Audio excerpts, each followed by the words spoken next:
एक समय की बात है, प्राचीन भारत के एक छोटे से राज्य में एक सुंदर और दयालु राजकुमारी रहती थी। उसका नाम रत्नप्रिया था।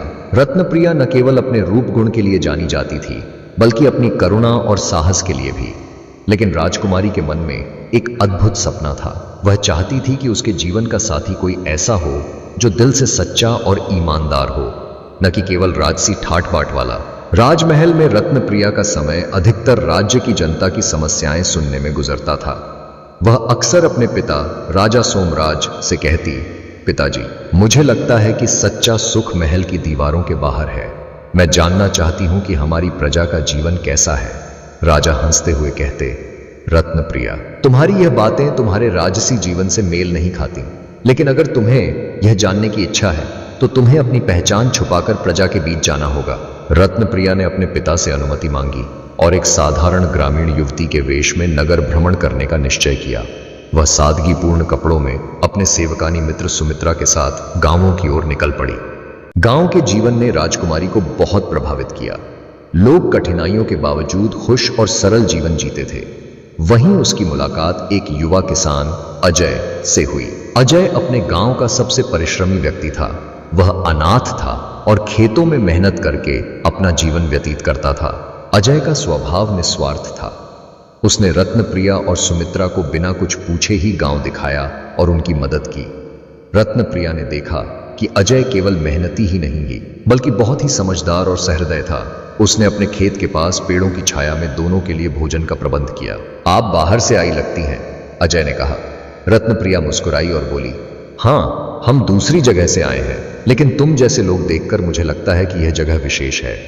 अजय की सरलता और मेहनत रत्नप्रिया के दिल में गहराई से बस गई, लेकिन वह अपनी असली पहचान उजागर करने से डरती थी। जब रत्नप्रिया वापस महल लौटी तो उसका मन शांत नहीं था। उसकी सोच में बस अजय और उसके द्वारा किए गए परिश्रम की छवि थी। उसने महसूस किया कि वह उस किसान के प्रति आकर्षित हो रही है। इसी बीच राजा सोमराज ने रत्नप्रिया के विवाह के लिए राजकुमारों को बुलाने की योजना बनाई।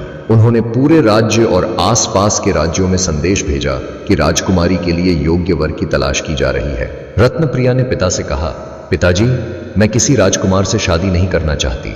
मैं चाहती हूं कि मेरे जीवन का साथी ऐसा हो जो ईमानदार, मेहनती और साधारण जीवन जीने वाला हो। राजा को यह बात अजीब लगी।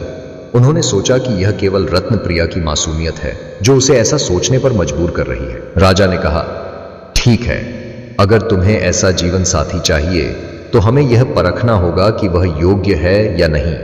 हम पूरे राज्य में एक प्रतियोगिता आयोजित करेंगे। केवल वही व्यक्ति तुम्हारा हाथ जीत पाएगा जो बुद्धिमान और साहसी होगा।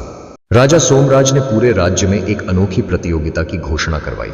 उन्होंने कहा, राजकुमारी रत्नप्रिया के लिए हम ऐसा जीवन साथी चुनेंगे जो केवल धन या ताकत से नहीं, बल्कि अपने ज्ञान, मेहनत और सच्चाई से इस योग्य साबित हो। यह सुनकर राज्य के कई राजा, राजकुमार और सामान्य नागरिक भी प्रतियोगिता में भाग लेने के लिए उत्सुक हो गए। यह प्रतियोगिता 3 चरणों में आयोजित की जानी थी।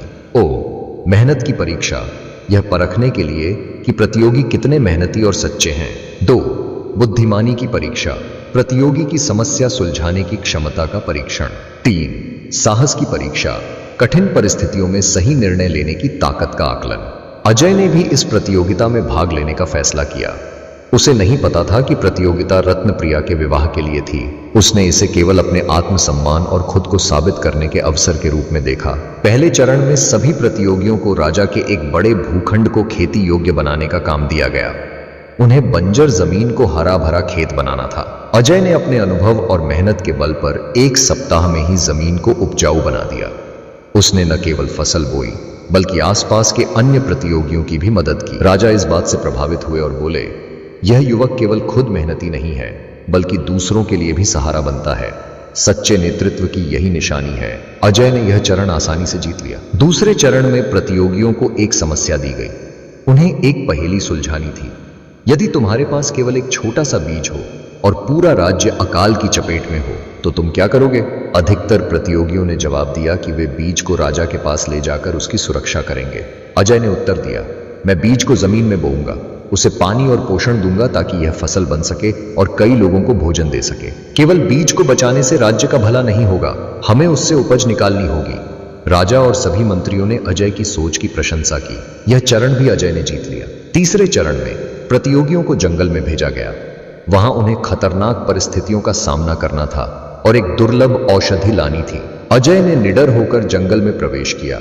वहां उसने शेरों, सर्पों और अन्य खतरों का सामना किया, लेकिन उसकी सच्चाई और धैर्य ने उसे हर चुनौती से पार दिलाई। वह दुर्लभ औषधि लेकर सबसे पहले वापस लौटा। तीनों चरण पूरे होने के बाद राजा सोमराज ने घोषणा की, इस प्रतियोगिता के विजेता अजय हैं।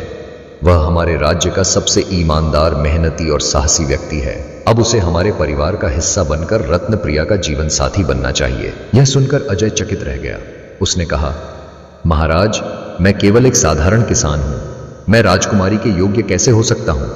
राजा मुस्कुराए और बोले, योग्यता खून या धन से नहीं, बल्कि कर्मों से होती है। तुम्हारे कर्म तुम्हें सबसे ऊपर रखते हैं। तभी राजकुमारी रत्नप्रिया ने अपने साधारण वेश में आगे बढ़कर कहा, अजय, मैं वह युवती हूं जिसे तुमने गांव में सहारा दिया था। मैंने तभी निश्चय कर लिया था कि तुम ही मेरे जीवन साथी हो सकते हो। अब यह निर्णय केवल तुम्हारा है। अजय ने विनम्रता से कहा, राजकुमारी, यदि आप जैसी महान और दयालु स्त्री ने मुझे योग्य समझा है तो मैं इसे अपना सौभाग्य मानता हूं। राजमहल में धूमधाम से विवाह संपन्न हुआ। रत्नप्रिया और अजय ने एक साथ राज्य की प्रजा की भलाई के लिए काम किया। उन्होंने सच्चाई, मेहनत और प्रेम से भरा जीवन जिया। यह कहानी हमें सिखाती है कि असली योग्यता धन और पद में नहीं, बल्कि कर्म, सच्चाई और इंसानियत में होती है।